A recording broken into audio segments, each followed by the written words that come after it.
flights are booked, your bags are packed, and you're ready for your international travel. But beware, because even before you touch down in your destination, you may be losing money. From exchanging currency the wrong way to tapping the wrong button at checkout, many international travelers are unknowingly handing over hundreds in avoidable fees. So, in this video, I'm breaking down the two biggest money traps that international travelers fall into when going abroad. And I'm sharing simple fixes that'll keep more of your hard earned money where it belongs, in your wallet. So let's get into it. Every year, I see travelers who, when they go abroad, make two big money mistakes. The first is converting cash the wrong way and falling into the DCC or dynamic currency conversion trap. So let's break down both of those mistakes and how you can avoid them. Let's start with converting cash, right? You travel abroad, you want to have access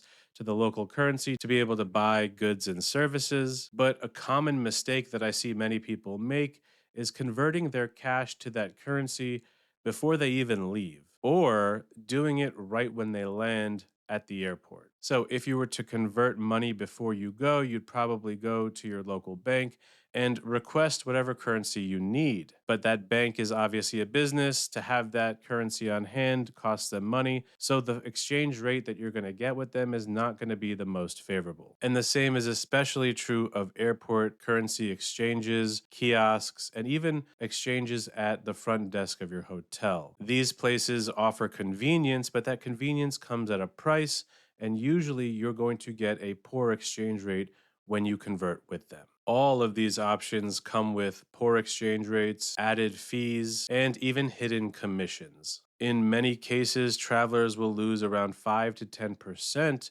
of the total amount of money that they convert in these fees and in the poor exchange rate that you're getting. Now, if you feel more comfortable having a little bit of currency on hand for local taxis or to buy some things that you may need immediately, it's okay to exchange a little bit of that money, but a majority of your money should not be exchanged at those locations. So, the pro tip here is when you're traveling abroad and to take care of your cash needs, take out money or withdraw money at local bank affiliated ATMs once you've arrived at your destination. Now, bank affiliated are ATMs that are tied to big banks and not ATMs that are in maybe local shops or stores. And on average, these bank ATMs are going to offer you much more favorable exchange rates than you'd get at the airport or at very touristy areas like kiosks. These rates are a lot closer to market rate, and there are fees, right? Everyone is going to be charging a fee to make money off of this,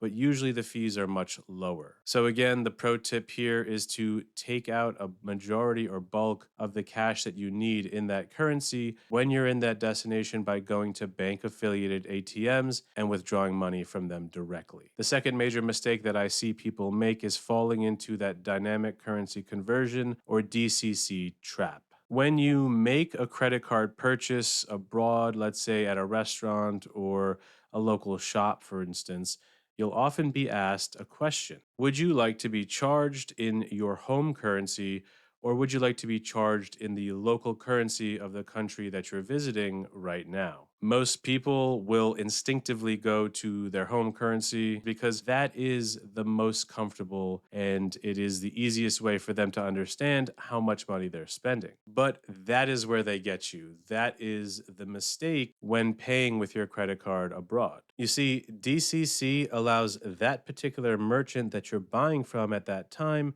to set their own exchange rate. And that exchange rate is usually a lot worse than what you would get through your local bank or a bank affiliated ATM. And these exchange rates could add around 3 to 8% to the total bill per transaction. But the worst part about this is you're not just paying DCC one time. You're paying it at every merchant or restaurant or business that you're using and then selecting your home currency. Imagine each of those merchants, vendors, businesses is able to charge whatever exchange rate they want to. Do you really think that you're going to get a fair and consistent rate? Probably not. And as we can see, over the course of an entire vacation, over the course of multiple uses of that card at different vendors, those fees will add up, and that could be a significant amount of money. So, the pro tip here is if you get asked, do you want to pay in your home currency or the local currency, always pick the local currency.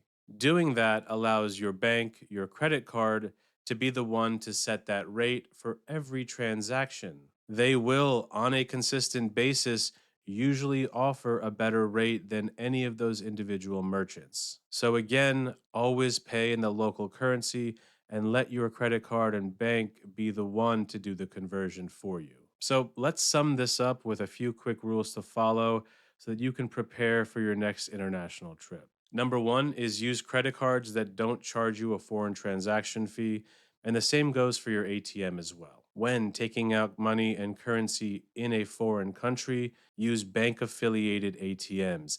ATMs that are tied to big banks that are well known and not ATMs in individual shops and restaurants. When paying with your credit card, always pay in the local currency. Do not pay in your home currency and let your credit card company be the one to do the conversion on every transaction over the course of your trip. Just a few tips that, if you implement them, will make your vacation, make your trip more enjoyable, and hopefully keep more money where it belongs, which is in your pocket. If you found this video educational, please give it a like and don't forget to subscribe for more educational content coming soon. Thanks for watching and safe travels.